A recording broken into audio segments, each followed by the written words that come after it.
everybody, it's Larry and welcome to today's video. Where we left off last time, we had built a tree and it was kind of leaning to one side. We'd put everybody on one side of the tree.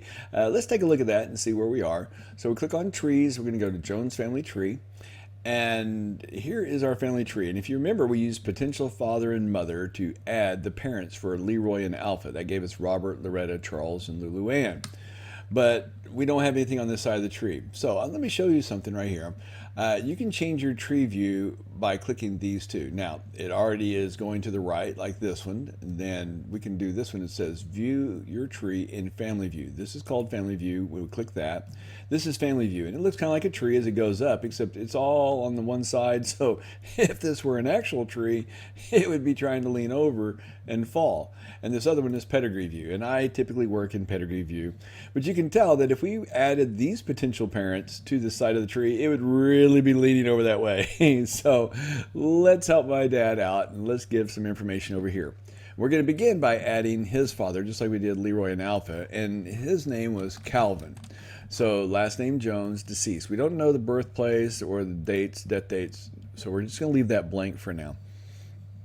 And notice it didn't bring anything in, and the reason that is it has really nothing that it can work with. The potentials are so overwhelming, it couldn't narrow it down to a singular person. The reason is there's a lot of Joneses, and believe it or not, there's a lot of them named Calvin. So now we're going to add the wife, and her wife has a very rare and unusual name, Valda. And the last name is Bissell, and the reason I remember that, it sounded like a vacuum cleaner, Bissell, Hoover. So we're going to add that in there, deceased. Again, no birth year, death year, birthplaces, death places.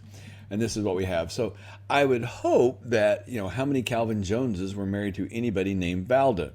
Well, evidently enough that it didn't say, here is the person. Well, truthfully, it probably errored out on Calvin because it said there's too many and I can't narrow that down. So it never really got to the part where it asked about Valda.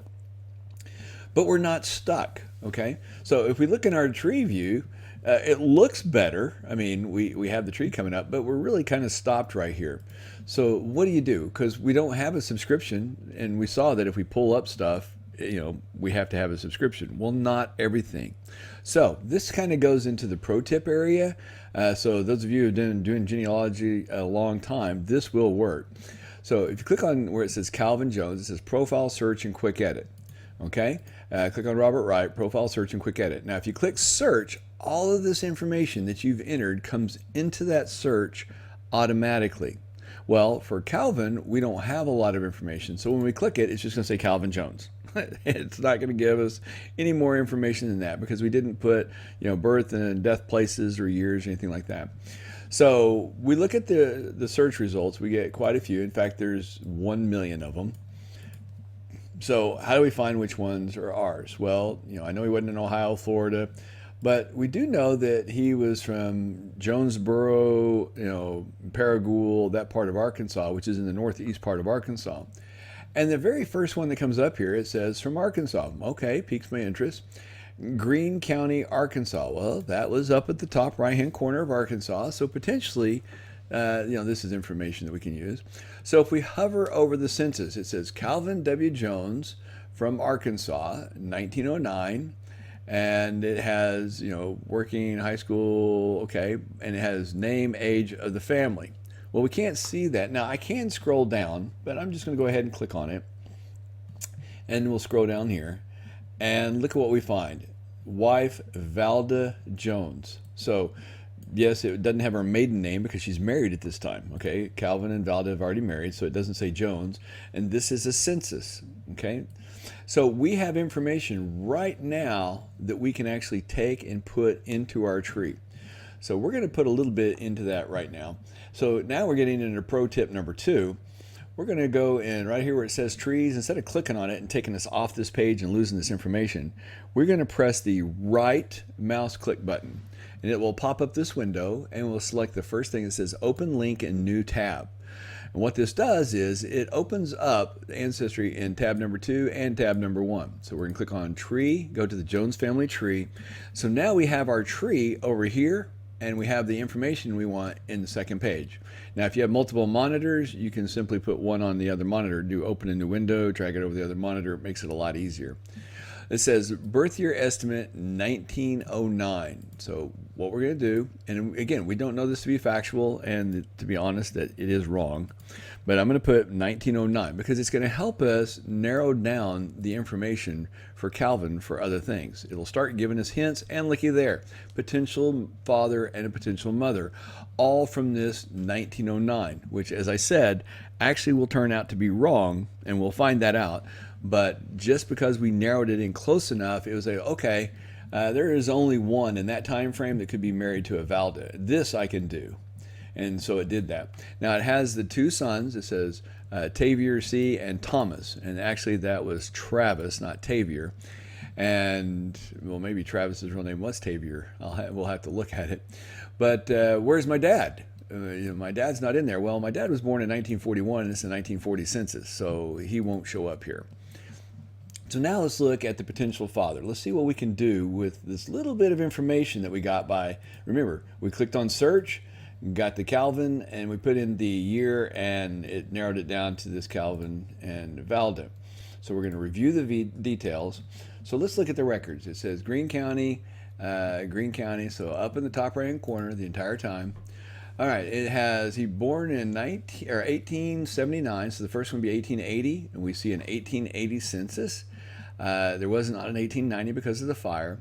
There's not a 1900, but I do see 1910, 20, 30, and 40, and a World War II draft registration card.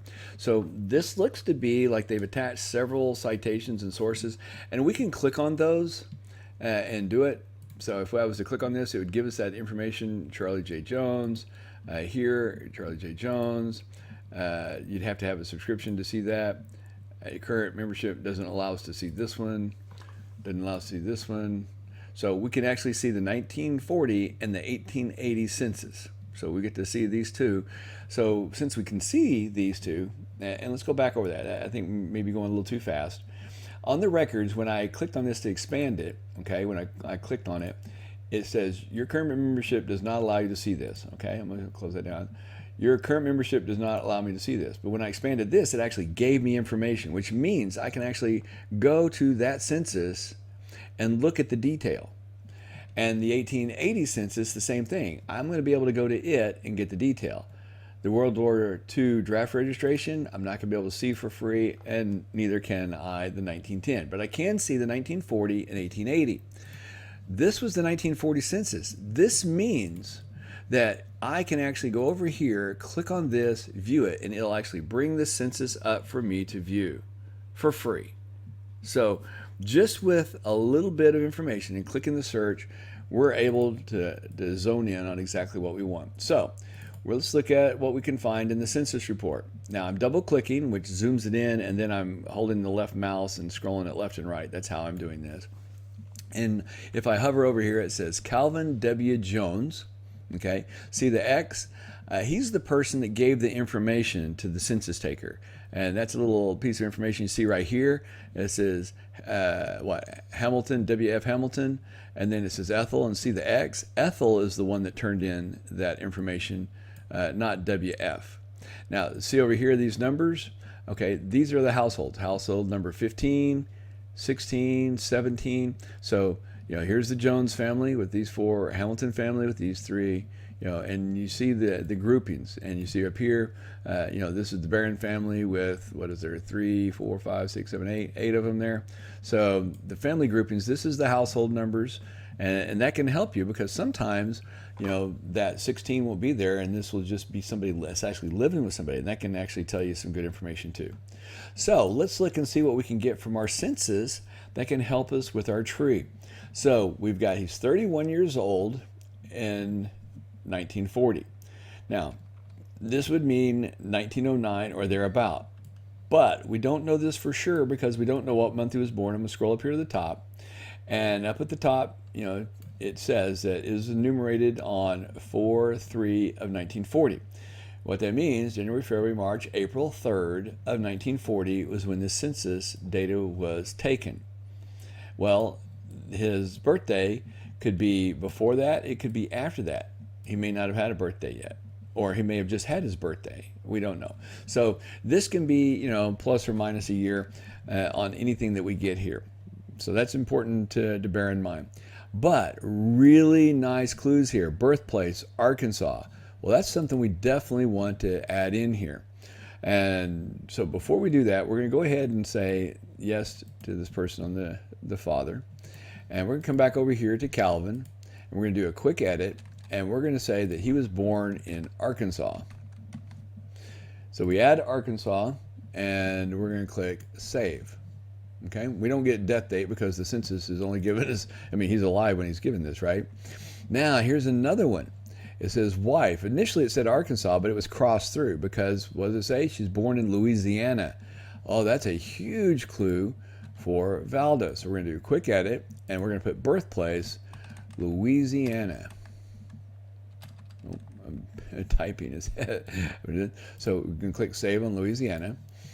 And we have age 27. There's 4 years difference. So that would put her born in approximately 1913. And again, it's plus or minus a year. So we're going to do a quick edit again. And we're going to add the 1913 to her information and save that. So now we got a birth year for her in here. And let's see what else. We get the kids were born in Arkansas. And we get some fun facts. Okay. So right here, was he employed for pay? Yes. And the wife, no. It says here, he was a farmer and the industry, farming.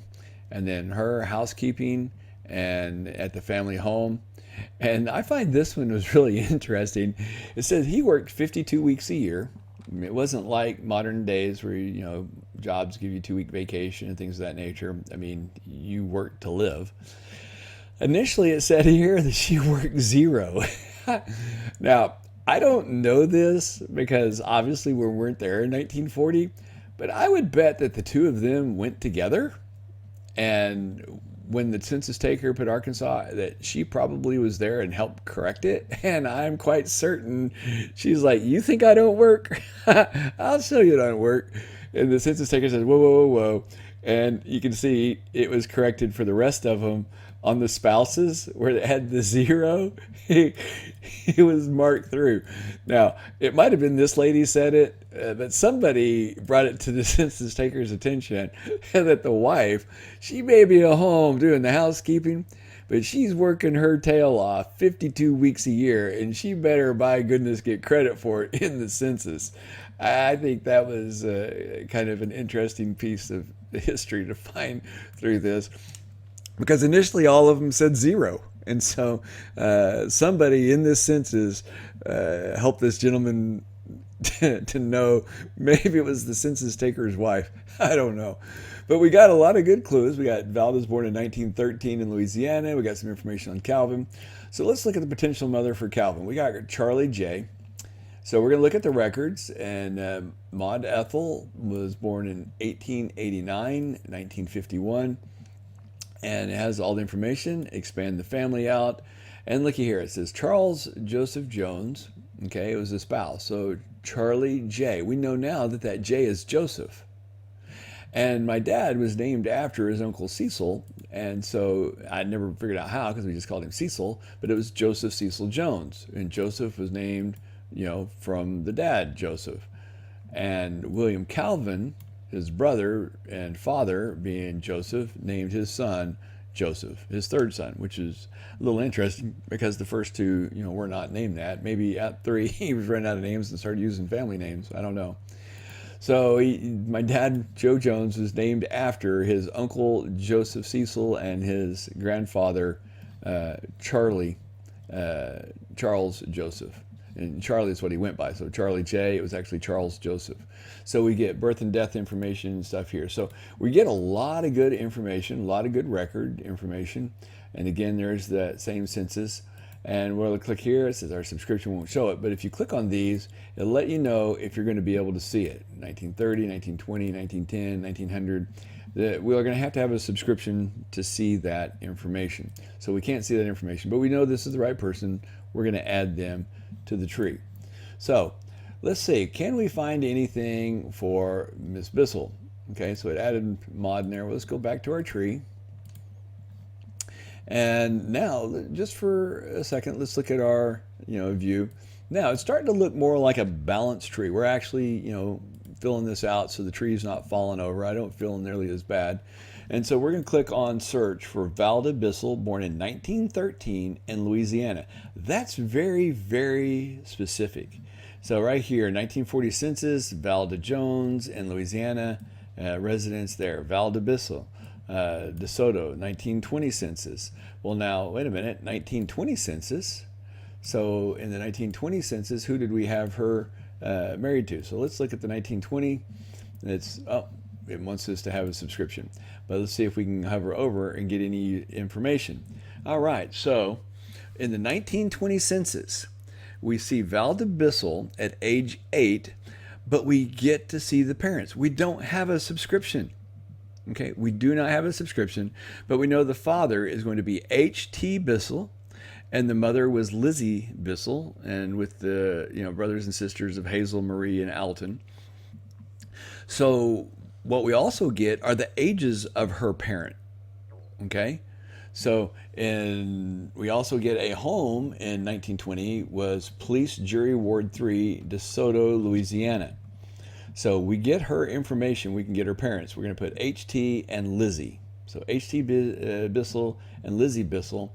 So we're going to come back over here, and we're going to have to get out of this. We're going to go back up to trees, because, again, we don't want to necessarily lose this information that we get. So we're going to want to keep that information where we can get it. So this was H.T. Bissell. So H.T. Bissell. And we get an approximate birth year. It says 38 in what year? 1920. So we back up of 1920, and that'll give us 18 years before the turn of the century. So approximately 1882. So we're going to put in 1882 as a birth year. Okay. And we assume it's going to be Arkansas, but since we can't open it up, we don't know for sure. Now, the mother, it says that she was 26, which you can tell here when she gave birth to Hazel, she was 15, which means she was pregnant at 14. So we have a very young parent with 12 years apart there. It's not a child, because then he would have been 12, so that's really not likely there. So we have her in 26, and this is 1920 census, which means she was born 6 years before the turn of the century, or 1894. And it was Lizzie. So we're going to put in Lizzie Bissell in our quick edit.